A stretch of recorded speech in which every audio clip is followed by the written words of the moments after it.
Hey guys, what's going on? This is just going to be a quick recap of Devstream 114. I'm going to touch on most of the highlights, but I'd encourage you to watch it for yourself, and I'll leave a link in the description if you want to do that. But let's get started. The stream started off by looking at a couple dojo rooms that were featured on Primetime last night, and my main takeaway from this, other than the fact that people are really good at building their own dojos, is that we might have featured dojos sometime in the future, which would let clans show off all the hard work they've done to decorate their dojos. From what Rebecca showed on stream, it looks like this might be accessible through the star chart, so maybe sometime in the future we'll be able to show off our cool dojos to the world, and we'll get to check out other people's dojos without having to be invited.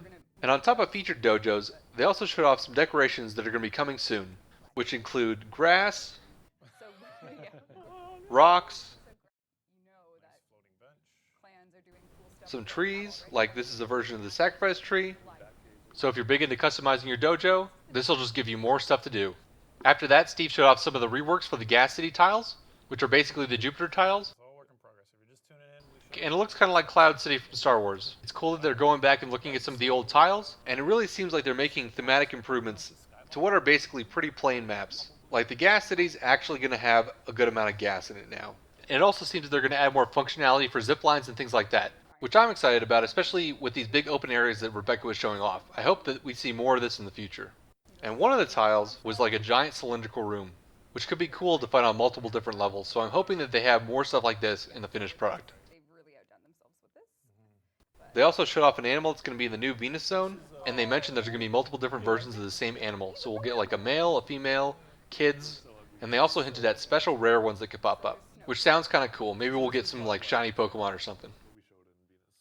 But the melee rework was really the meat of today's Devstream. They said they're about 50% of the way done, or at least polished with the new system. So I don't know what that means for a time frame, but I don't think it's going to come out anytime in the near future. So when the Acolytes come next week, it might be worth farming up some of the melee mods, since we don't know exactly how long it's going to take. But they did mention that they've already gone through and reworked a lot of the melee weapons, and they've apparently given it the same treatment that they did with the primary and secondary weapons. So I'm assuming that there's going to be changes to damage, range, crit chance, status chance, all of the above. And they've also made the stance combos uniform, so the same button combinations are going to work for the same result on most weapons. And Rebecca showed off a couple of the new moves, and I think a lot of them look really nice. Weapons will have a gap closer that will allow you to close the distance quickly between you and an enemy, and now you can interrupt combos as you're using them, so it sounds like we won't get stuck in animations anymore, giving us more freedom to move around as we see fit with melee. As for the combo counter, it looks like heavy attacks will expend your entire combo. They've also made it so that blocking will increase your combo, and they hinted that some mods might affect how you expend that counter, but they didn't really go into it. Remember, a lot of this isn't fully polished, so it's hard to know exactly what's going to stay and what won't.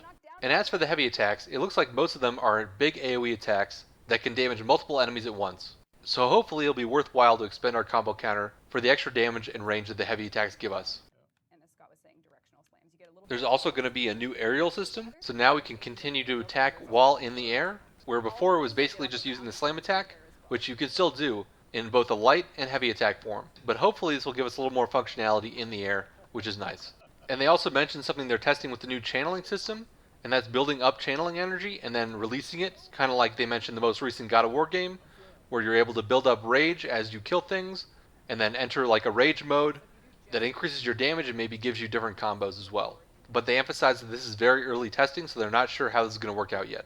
Overall, it seems like they've made a lot of progress with the melee system, so hopefully after they polish it a little bit, we'll get a dev workshop that'll go over exactly how it's going to affect the mods and what changes they're going to be making to each individual melee weapon.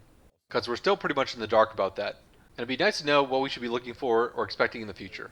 There are also a couple Warframe changes that might be coming soon, to Vauban with his Teslas, which you can now charge up. They mentioned that they're looking at some of his other abilities, but they're not sure what direction they want to go in yet, so don't expect any other changes just yet. Nyx is also being looked at, so hopefully we'll get a change for her soon, especially since people are able to farm Nyx Prime currently. And apparently Titania's Razor Wing is not going to have collision damage anymore, which is really nice, so you won't have to worry about taking damage from going too fast in enclosed areas. And finally, Rebecca showed off some of the new Warframe Revenant's gameplay. His 1 through 3 abilities look fine. You're able to kind of control enemies and use them to deal damage and regenerate your shields and health. Like I said in my previous recap, I won't really have a good opinion about this until the Warframe comes out and I get to test it. But oh my god, do I like his fourth ability. You basically just spin around like crazy with laser beams. It's awesome. So hopefully when he comes out, he'll be really fun to play. But like I said, I'm not sure how good the Warframe's going to be yet. And for the next 24 hours, there's going to be a Riven alert as well as an Orc and Catalyst alert. This is the second week in a row they've done the Riven, so I'm hoping they keep doing that because that's a really cool reward. Definitely make sure you guys pick those up if you can. But that's going to do it for me, guys. I hope you're all having a good one, and I'll see you later. Yes. So spin to win is literal now. It's a high damage dealing ultimate that creates survivability benefits. And what's also really cool about it is you can, if you're worried you're going to get hit, you can use your 3 during it, so you can move around the map quickly. Oh, whoa. Yeah, so you can. Whoa. Yeah.